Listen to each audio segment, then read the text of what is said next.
Hey there, guitar students. Today we are going to learn 3 new chords to help us with 2 different versions we'll do of the song Hotel California. So the first one is going to be an A chord. All these chords I'm going to talk about today are on the sheet that you had from the first day of class. And so the first one is an A chord, and we're going to play with open A string, and then our D, G, and B strings are all going to have the 2nd fret, and then we're going to hit the open high E string. Now there are a handful of different ways that you can play this. One way that some people will do is that they will bar this entire thing. So the pointer finger will grab all 3 of these strings.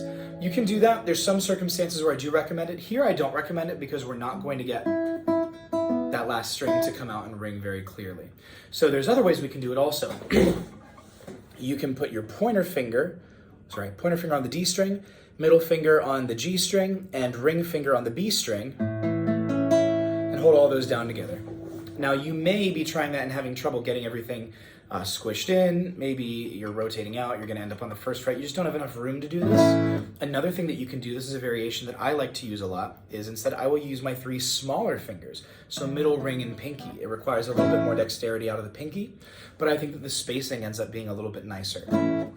And then all of these are situational, but I'll show you my go-to favorite version of the A chord, and that is a hybrid. So what I'm going to do here, I'm going to bar 2 strings. My pointer finger here, this tip joint, is laying down. It's collapsed, it's curved, and it's going to play both the D string and the G string. On top of that, I'm going to put my middle finger here on the C sharp, which is the B string 2nd fret. And that's going to let me get all these notes out really clearly. So that's my favorite way to play an A. Now let's also go on to B minor. This is going to relate to the bar that we've been talking about. As I play this chord right here, I first want you to note that this B minor is basically an A minor chord that has been raised up. Let me show you what I mean by that. If I played an A minor, what I'm going to do right now, I'm just going to rearrange this so that I'm playing the same notes, but I'm not going to use my pointer finger. So I'm just changing my fingering. It's still A minor.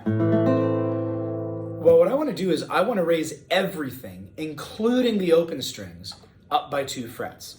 And so what I'm going to do is I'm going to raise these up, 1, 2, and now this pointer finger is going to lay across the 2nd fret. So this is my new open string, so to speak, and hopefully you can see the shape of the A minor chord right here. So one thing that makes this chord slightly easier than some of the other bar chords we might run into, I'm exaggerating this to prove a point, is that you don't need to truly lay everything super flat down. I only need to make sure that the tip of my finger is grabbing this B, A string fret 2, and that probably right around my knuckle that I'm pushing in on this E string 2nd fret F sharp. Now usually I would have to lay down here. The reason I don't is because look, all 3 of these strings in the middle are already being played on a higher fret. So no matter what I do back here, it's not going to affect the sound of those 3 strings. So I'm trying to get these 3 in place. I'm going to use the tip here and the corner back here. Now, if you're having trouble with this, first of all, you might at first. That's totally okay. I'm not expecting it to be perfected by the next time I see you, but I want you to start working on it. Now, a couple things that you can do. One thing that I think helps out a lot is to try putting your fingers down in different orders. So for example, try first putting these 3 down, then adding the bar. Then try backwards. Try putting the bar on first, then these 3 fingers. You may find that one combination is a little bit easier for you. Now, let's talk about the next one. The next chord is going to be an F sharp chord. And this is like an E chord that's been raised up. An E chord is the exact same finger as your A minor, but everything is 1 string that way. So if you're familiar with that shape already. We've also used it in House of the Rising Sun. And so what I want you to take a look at, once again, I'm going to play this without using my pointer finger. And I'm going to raise it up 2 frets, and now it's on an F sharp. So once again, you'll see this is the same thing. I want you to notice this is basically the same chord as far as your hand is concerned as the B minor is, with one little exception. So the B minor here is 2, 4, 4, 3, 2. This is everything moved 1 string this way. 2, 4, 4, 3, 2, 2. But now we have an extra string. So now it is really important that this is laying very flat. Note this, look, you cannot have it bent or I'm not going to get that B string note. I can't pull my hand back, or look, it's naturally going to bend right here. So the hand needs to be rotated forward.